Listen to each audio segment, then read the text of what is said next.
Hello, everybody, and welcome to Forever Sports. And on the back of the video we did yesterday about Artie Savia threatening to quit the All Blacks, another big bombshell has dropped in the saga, with Scott Robertson having officially been sacked just 2 years after he was appointed head coach of the All Blacks. And I mean, it's a bizarre situation when you think that for so many years, he was viewed as the potential messiah for the All Blacks. All the pressure on Ian Foster and the fact that he wasn't delivering, and Scott Robertson winning Super Rugby after Super Rugby with Crusaders, and it was always a matter of when, not if, he would take over the All Blacks. And I mean, I remember when he took over, people spoke about the fact that this could really be the All Blacks returning to their dominance. However, 2 years later, he has officially been, stepped aside officially from his role. But after an internal review by the All Blacks, they have decided that he's not the right candidate and has moved on. And he leaves with a 74% win rate, which is obviously not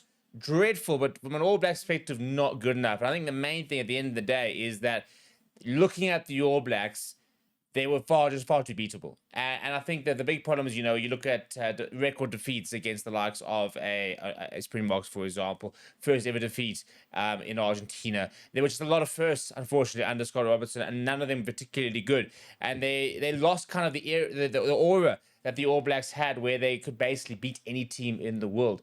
And I think when you start to lose that aura, when you start to kind of in a situation where all of a sudden you start viewing the All Blacks as beatable, that then becomes Trouble City, and that's what New Zealand Rugby have determined. Now, this obviously makes life quite interesting with regards to who's going to replace him, as to what is going to happen with the Greatest Rivalry Tour this year, which will be the first tour the All Blacks will go on with their new coach.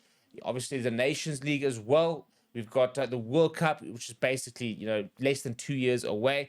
So it's very interesting times if you're an All Black fan. Before we get into it, please do smash a like on the video. Please do subscribe to the channel as well. So in terms of what New Zealand Rugby had to say, it is as follows. So we knew as far back as November, really, that the All Blacks were conducting an internal performance review of the side after the first 2 years of a pretty up and down tenure, to be honest, from Scott Robertson. Obviously, no, rugby championships won, a record defeat against the Boks, 2 consecutive games lost down in South Africa. They did beat Ireland last year, for example, but they did also lose to Argentina in Argentina.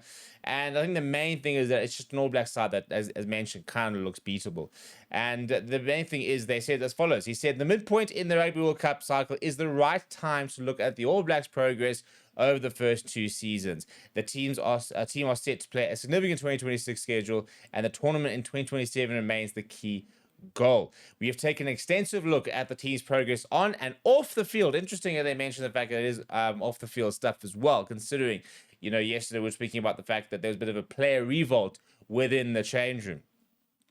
And he said, and as I've subsequently had discussions with Scott on the way forward, both New Zealand Rugby and Scott agree it is in the best interest of the team that he departs his role as head coach. I think the main thing is, before we talk about exactly what Scott Robertson said, and he's actually put out a statement, is he lost the change room. As a coach, your results can be poor. You can kind of go through tough periods. But if you've got the backing of the players, you can kind of pull yourself through it. If you don't have the change room, if you don't have the buy-in from the players, the faith from the players that you are the right candidate, for example, that you can do the job, you are dead in the water. And I think that is the main thing that really happened here. It's the fact that he lost the players. You can't come back from that, really, because you can't just sack half the players. You can't just say, I don't need an Artie Savia, I don't need a Will Jordan, for example, if he is one of the players, because you do. At the end of the day, you need your best resources, and the fact that there was apparently a lot of player disgruntlement means that it was basically becoming untenable for him long term to continue in charge. It's not great from an All Blacks perspective. They've just not been steady, really, in the last sort of 6-7 years, really. There's been so much up and down. And I think the main thing is that there was such a high when you think of the back-to-back World Cups. There was such a incredibly dominant side, arguably the best side of all time. And those are the standards. And unfortunately, since then, they haven't been able to meet that, which is, fair enough. It's literally meeting the best standards of, rugby ever. But there's been a lot of, I think, for me, issues with the New Zealand Rugby. When you think about the potential, or the equity deal, for example, the issue the players had with that, You know, if you look at Ian Foster, the way the press treated him, for example, now the way things have gone with Scott Robertson, I think there's a lot more to play here than just the head coach. Well, I think the environment is something that also needs a lot of work. In terms of what he had to say, he put out the statement, he said as follows. He said, "I'm incredibly proud of what this team has achieved and of the progress we have made. We have brought through a talented group of young players, strengthened the depth of the squad, and set solid foundations for the years ahead. Following the interview review, I've taken time to reflect on some of the feedback. My priority has always been the success of the All Blacks, and after discussions with New Zealand Rugby, I believe it is in the best interest of the team for me to step aside. I therefore reached an agreement with New Zealand Rugby to end my contract early so a new coaching group has the time to prepare, with time needs to prepare take the team into the next World Cup. As you can imagine, I'm gutted by this outcome. I care deeply about this team." And basically, coaching the All Blacks has been the honor of his life. Now what is the big question, though? Because now it is who is next. And this is where Bok fans are getting a bit nervous, because the leading candidate at the moment to take over is Jamie Joseph, after the phenomenal job he did with Japan. And unfortunately, the reason the Bok fans are nervous is because during that time, he has Tony Brown next to him as his sort of right-hand man.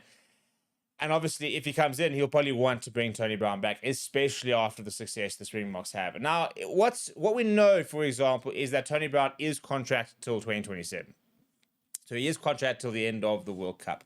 However, contracts, as in this case, can also, not be fulfilled in its full entirety. So the rumors are that there is a break clause, that if New Zealand Rugby come for Tony Brown, that he can walk away.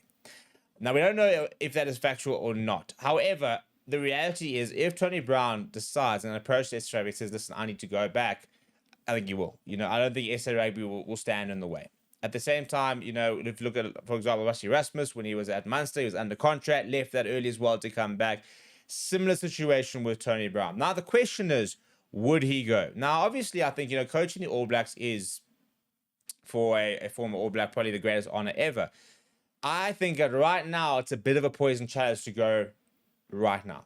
I think that in his mind, ideally post-2027, he tries to win a World Cup with the Springboks. I think that the All Blacks will inevitably be in a building phase. Very unlikely to go from this sort of situation to winning a World Cup in under 2 years.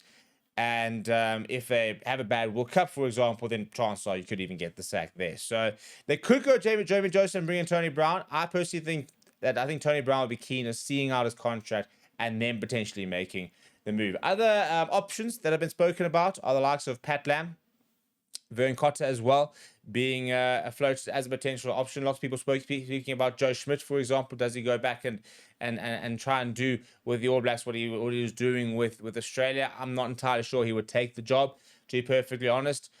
Dave Rennie obviously did a fantastic job with Australia. He's potentially an option. So there definitely are options. And in terms of what New Zealand Rugby Chair David Kirk has said, he said that we are completely open with regards to potential coaches. He said, "We're going to cast the net wide. We're going to get as many people as we can. We think coaching the All Blacks is the greatest rugby coaching role in the world. And we are very hopeful we'll see lots of highly qualified candidates." So what will be interesting, actually, is which people put themselves forward to the role versus how many people they might approach and ask to make themselves available. So what are your predictions? Who do you think will become the coach? Let me know down in the comments below. And do you think Tony Brown will see out his contract with the Boks, or do you think he makes the move? What do you think? Let me know down in the comments below. Smash the like on the video. Subscribe to the channel as well. Thank you very much for watching. My name is Steve, and I'll chat to you soon.